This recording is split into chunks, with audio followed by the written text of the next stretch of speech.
এই মুহূৰ্তত জনাইছোঁ আজিৰ প্ৰথমটো খবৰ। ৰেচন কাৰ্ড লাভ নকৰা লাখ লাখ লোকৰ বাবে আহি পৰিছে ভাল খবৰ। সকলো দৰিদ্ৰ পৰিয়ালে লাভ কৰিব এতিয়া ৰেচন কাৰ্ড। নতুনকৈ 20 লাখ পৰিয়ালক দিয়া হ'ব ৰেচন কাৰ্ড আৰু অহা 15 ছেপ্টেম্বৰৰ পৰা আৰম্ভ হ'ব এই ৰেচন কাৰ্ডৰ আবেদন প্ৰক্ৰিয়া।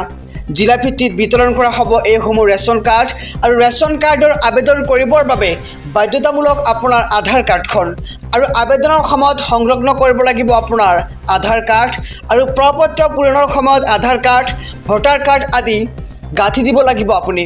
আৰু ইয়াৰ লগতে সকলো নথিপত্ৰ জমা কৰি আবেদন কৰাৰ পিছতে আপুনি লাভ কৰিব নতুন ৰেচন কাৰ্ড আৰু ৰেচন কাৰ্ড লাভ নকৰা লাখ লাখ লোকৰ বাবে আহি পৰিছে ভাল খবৰ, কিয়নো সকলো দৰিদ্ৰ পৰিয়ালে এতিয়া লাভ কৰিব ৰেচন কাৰ্ড। নতুনকৈ 20 লাখ পৰিয়ালক দিয়া হ'ব ৰেচন কাৰ্ড আৰু অহা 15 ছেপ্টেম্বৰৰ পৰা আৰম্ভ হ'ব ৰেচন কাৰ্ডৰ আবেদন প্ৰক্ৰিয়া। এই মুহূৰ্তত জনাইছোঁ আজিৰ দ্বিতীয় নম্বৰ খবৰটো। মাটি বাৰীৰ কি সমস্যা সহজ কৰিব চৰকাৰে। অহা 2 অক্টোবৰত আৰম্ভ হ'ব মিছন বসুন্ধৰা 3.0 আৰু মাটি বাৰী সম্পৰ্কীয় কেইবাটাও কাম সহজ কৰি দিব এইবাৰ হিমন্ত বিশ্ব শৰ্মাৰ চৰকাৰে। পৰিয়ালৰ মাজত থকা মাটি বাৰীৰ সমস্যা দূৰ কৰিব মিছন বসুন্ধৰা 3.0 আৰু এজমালি পট্টা ভাঙি ব্যক্তিগতভাৱে ভগাই দিয়া হ'ব মাটিৰ পট্টা আৰু পট্টন কৰা হ'ব ভূদান আৰু গ্ৰাম দানৰ মাটিসমূহ। আৰু চৰকাৰী মাটিত থকা লোকে 1000 টকা প্ৰিমিয়াম দি নিজৰ কৰি ল'ব পাৰিব মাটিসমূহ আৰু গাঁৱৰ নামঘৰ, বিদ্যালয় আদি থকা মাটিৰ পট্টা দিব এইবাৰ চৰকাৰে। মুখ্যমন্ত্ৰী হিমন্ত বিশ্ব শৰ্মাই এই সন্দৰ্ভত কৰিছে এক বৃহৎ ঘোষণা যে মাটি বাৰীৰ কি কাম সহজ কৰিব চৰকাৰে। আমি সবিশেষ জনাইছোঁ SB অসম মিডিয়াৰ সমূহ দৰ্শকক যে অহা 2 অক্টোবৰত আৰম্ভ হ'ব মিছন বসুন্ধৰা 3.0 কাম আৰু মাটি বাৰীৰ সম্পৰ্কীয় কেইবাটাও কাম সহজ কৰিব এইবাৰ চৰকাৰে। এই মুহূৰ্তত জনাইছোঁ আজিৰ তৃতীয় নম্বৰ খবৰটো। দেশবাসীৰ বাবে এটা ভাল খবৰ। PM কিষাণ সন্মান নিধিৰ 18 নম্বৰ কিস্তিক লৈ শীঘ্ৰে আহিব ভাল খবৰ। অক্টোবৰ মাহত 18 নম্বৰ কিস্তিৰ ধন সোমাব পাৰে কৃষকসকলৰ একাউণ্টত আৰু ইতিমধ্যেই কৃষকৰ একাউণ্টত সোমাইছে 17 নম্বৰ কিস্তিৰ ধন আৰু হিতাধিকাৰীৰ একাউণ্টত পোনপটীয়াকৈ সোমাব এই ধন। আৰু ধন মোকলাই দিয়াৰ পূৰ্বে আপডেট কৰক আপোনাৰ একাউণ্ট আৰু এই ধন পাবলৈ আপুনি কৰিব লাগিব এটা বিশেষ কাম। কি কৰিব লাগিব আমি সবিশেষ জনাইছোঁ।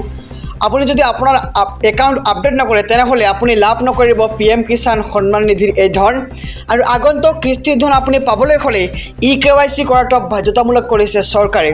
আৰু PM কিষাণ এপৰ জৰিয়তে আপুনি কৰিব পাৰিব EKYC আপডেট আৰু ইয়াৰ লগতে অনলাইনতো আপুনি কৰিব পাৰিব EKYC আপডেট। লগতে CSC চেণ্টাৰত গৈ কৰিব পাৰিব আপুনি EKYC আপডেট আৰু EKYC সম্পূৰ্ণ কৰিবলৈ আহ্বান কৰিছে চৰকাৰে।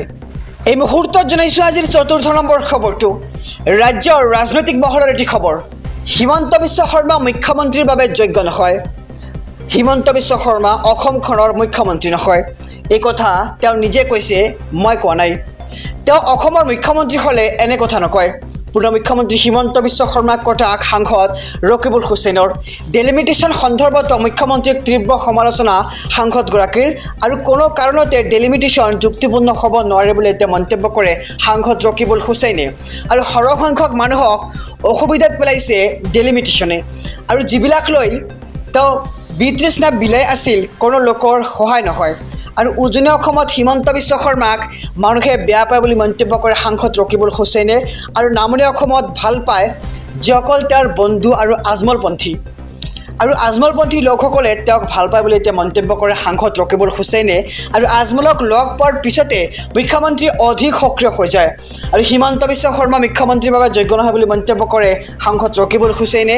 হিমন্ত বিশ্ব শৰ্মা অসমখনৰ মুখ্যমন্ত্ৰী নহয় বুলি এতিয়া মন্তব্য কৰা হৈছে আৰু এই কথা তেওঁক নিজেই কৈছে, এয়া মই কোৱা নাই বুলি মন্তব্য কৰে সাংসদ ৰকিবুল হুছেইনে।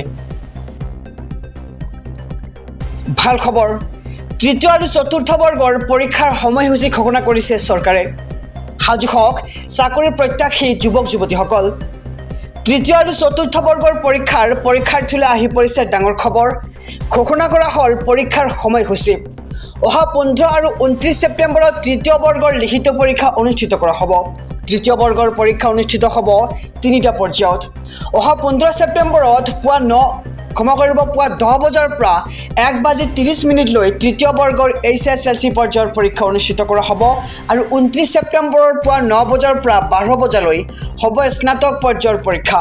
অহা 15 ছেপ্টেম্বৰত পুৱা 10 বজাৰ পৰা 1:30 লৈ তৃতীয় বৰ্গৰ HSLC পৰ্যায়ৰ পৰীক্ষা আৰু একেদিনাই দিনৰ 1:30 পৰা 4 বজালৈ পৰীক্ষা হ'ব ড্ৰাইভাৰ পদৰ বাবে আৰু প্ৰথম পেপাৰৰ পৰীক্ষা হ'ব পুৱা 9 বজাৰ পৰা 11:30 লৈ আৰু দিনৰ 1:30 পৰা 4 বজালৈ দ্বিতীয় পেপাৰৰ পৰীক্ষা অনুষ্ঠিত কৰা হ'ব আৰু সাজু হওক চাকৰি প্ৰত্যাশী যুৱক যুৱতীসকল কিয়নো এবাৰ তৃতীয় আৰু চতুৰ্থ বৰ্গৰ পৰীক্ষাৰ সময়সূচী ঘোষণা কৰিলে চৰকাৰে।